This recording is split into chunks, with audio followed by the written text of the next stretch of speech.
13 masjid dan 34 surau sekitar Jelai terima sumbangan Ihya Ramadan daripada Kerajaan Negeri Pahang. Setiap masjid terima RM5,000 manakala surau pula RM1,000.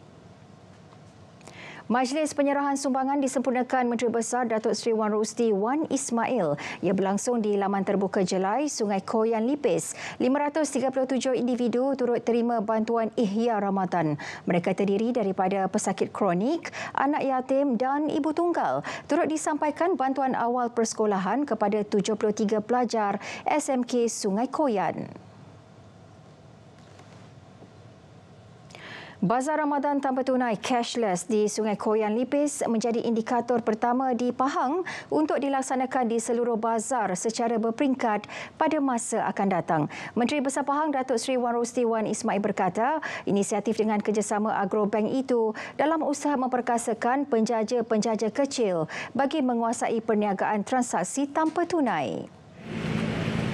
Menurutnya, Agrobank telah menganjurkan 19 bazar Ramadan cashless di seluruh negara termasuk 6 bazar Ramadan membabitkan daerah Temerloh, Lipis, Bentong, Bera, Jerantut dan Sungai Koyan. Bazar Ramadan lah, ini yang pertama. Ini yang pertama. Ini yang bazar Ramadan. Ada orang show kita buatlah ataupun apa request ke kan. Tengok kan sambutan bagus kita kalah sana kan.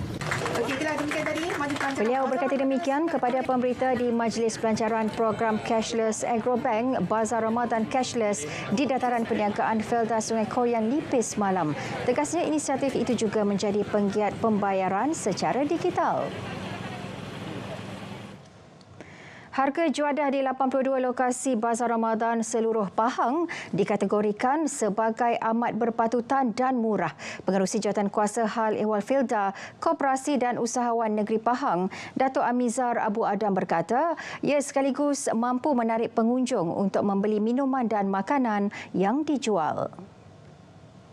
Beliau yang juga ahli Dewan Undangan Negeri Adun Pelangai berkata, walaupun penguatkuasaan telah dijalankan bermula dari awal Ramadan, namun sehingga kini tiada tindakan atau kompaun dikeluarkan.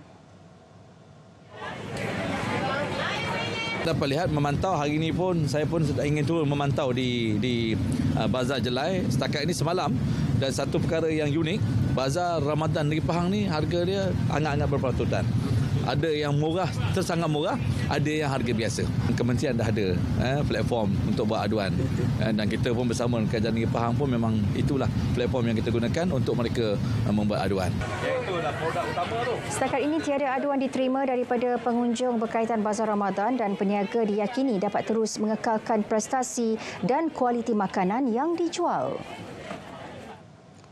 Seorang lelaki maut manakala adiknya melecur dalam satu kebakaran di Felda Tersang 1 Raup awal pagi tadi. Mangsa Abdul Syukur Abdullah Suhaimin, 46 tahun, meninggal dunia ketika menyelamatkan diri selepas terjatuh di belakang rumah. Manakala adiknya Abdul Hadi Abdullah Suhaimin, 39 tahun pula melecur pada bahagian tangan. Pengarah Jabatan Bomba dan Penyelamat Malaysia JBPM Pahang, Datuk Dr. Wan Muhammad Zaidi Wan Isa berkata, panggilan kecemasan diterima kira-kira pukul 1.42 pagi. 10 anggota dari Balai Bomba dan Penyelamat Raup dan Sungai Koyan digerakkan ke lokasi kejadian. Kebakaran membabitkan rumah jenis sementara dan rumah jenis kekal itu dapat dikawal sepenuhnya pada 2.51 pagi sebelum menemukan seorang mangsa di bahagian belakang rumah. Mangsa kemudian disahkan meninggal dunia oleh pegawai perubatan di tempat kejadian. Kemusnahan akibat kebakaran dianggarkan 100%, manakala rumah bersebelahan hanya 20%. Punca kebakaran masih lagi dalam siasatan. Jana pendapatan dengan menghasilkan 5,000 biji kuih akuk raja setiap hari. Bulan Ramadan memberi rezeki buat Ariswani Ahmad atau Cik Su dengan menghasilkan kuih akuk raja yang dibakar menggunakan cara tradisional di Bazar Ramadan Gua Musang. Menurut Cik Su, walaupun menghadapi persaingan daripada pengusaha kuih lain, namun sambutan terhadap akuk raja yang dibakar menggunakan arang laris setiap hari. Katanya dia melakukan kerja-kerja membancuh adunan tepung gandum, santan dan telur bermula jam 6.30 pagi. Cik Su start pada lepas sahur tu, pernah Cik Su buat sampai awal lah, pukul 12 cikgu duduk. Bagi orang pasien mak. Dia asal sepi pasien mak selalu terus rasa sini lah. Pasien subuh bola sikit asal mani cikgu suku mani. Kalau kita kan tak semani jadi boleh ke mani di sini. Jadi tapi dari segi telur tu cikgu tak kurang lah. Kalau walaupun telur mahal cikgu atas satu tu pasien cikgu naik kapit situ walaupun telur tu mahal. Dia lain tu sebab dia apa? Rasa dia tu lain. Kalau dengan orang yang guna elektrik, dia pergi dia lain. Dia bau dia tu dia lain tu. Dia naik. Dia cara dia naik tu lain tu. Tapi gebu.